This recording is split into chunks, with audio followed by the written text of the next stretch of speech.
All right, guys. Hey, do you ever have this situation here? We got an easy 11 ball here to the side pocket. We got an easy 8 ball.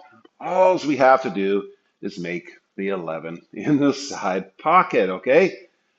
We are about 45 degrees. Why is that? Well, this is 90 degrees. This is straight on, okay? In the middle, between zero, follow me here, between 0 and 90 is 45, right? Okay, that's third grade mathematics there, I think, maybe second. Okay, we're in the middle, right between the right angle, okay? The right angle, 90 degrees, 0 degrees, 45. Okay, so anywhere between uh, 55, 50 degrees or so, which is about here, to about 30 degrees, which is about here. In this zone for this cut shot is maximum cut induced throw. Okay, so let's just move these guys here. So how many times have you guys done something like this?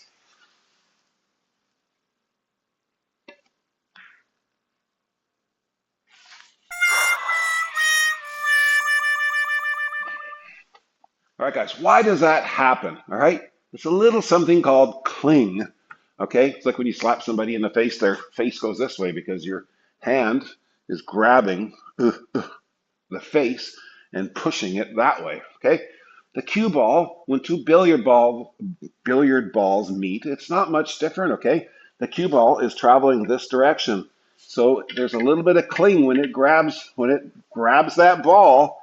It wants to throw it in the direction of the cue ball, which is that way, which means even though I'm aiming here, it kind of veers offline over here, especially when you're hitting it at a soft pace, and especially if you're playing a softer to medium shot with stun, like a center ball shot, okay? So, solution number one, don't baby these in. Just hit it with a little bit more pace, guys, okay? Here's even a center ball shot. Maybe one tip below center so I don't scratch back here. Okay, here we go. All right, perfect. Let's get into the number two solution. Solution number two. Play a little bit of spin, okay?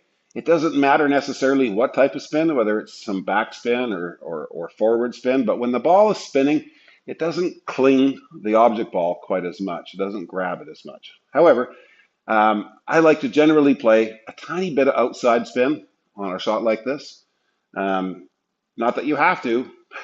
You could just play a tip below center or a tip above center, whatever. Depends where you want the cue ball to go. But a little bit of outside spin, so right spin in this situation, will help throw the ball just a little bit to the left. It's called spin-induced throw. Okay, so if that's going to throw it just a little bit to the left, and the cut-induced throw is going to throw it a little bit to the right, yeah, you got it. It cancels each other out. Okay, so here is just a little bit of outside spin. Okay, and we got it in the center of the pocket. I didn't even hit it with any pace, hardly at all. All right, the third solution is actually to overcut this just a little bit, okay? I'm going to aim for the left titty, as my American friends call it. In Canada, we call that a horn. So I'm going to aim for the left horn of the pocket, okay? Now, you don't really need to hit it that soft. Occasionally, maybe there's some balls down here and you don't want to collide with them and you want to try to hold it in here for a shot on the 8. Okay, then hit it nice and soft. Overcut it a little bit because you know that there's going to be a little bit of throw on this. And so if I aim here, it'll probably go in center pocket, okay? So let's try to do it nice and soft. Hold it for the 8. I'll overcut it just a little bit.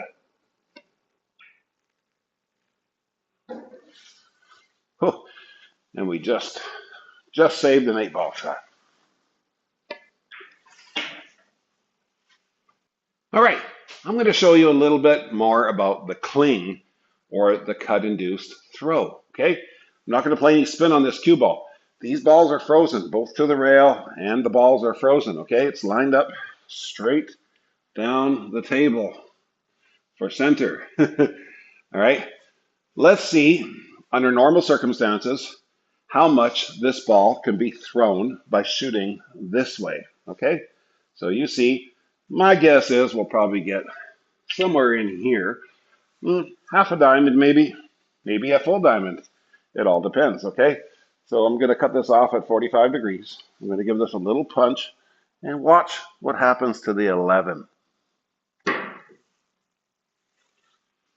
Exactly. We got a half a diamond movement out of that, okay?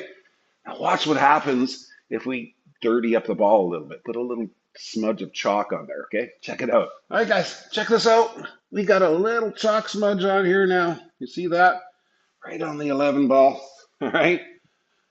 You know, when Bubba is playing pool at his favorite bar, pub, and he's eating chicken wings, and they say it's his turn up to the table. Yeah, he doesn't wash his hands first. He gets up, rocks the balls, sticky fingers and everything. And then this kind of stuff happens. Check it out. All right. Let's shoot this the same way now, but now the chalk smudge is touching the cue ball. So let's just see. Give this a little punch here like I did before.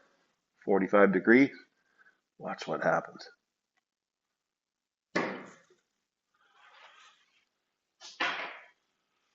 All right. We threw it all the way over here.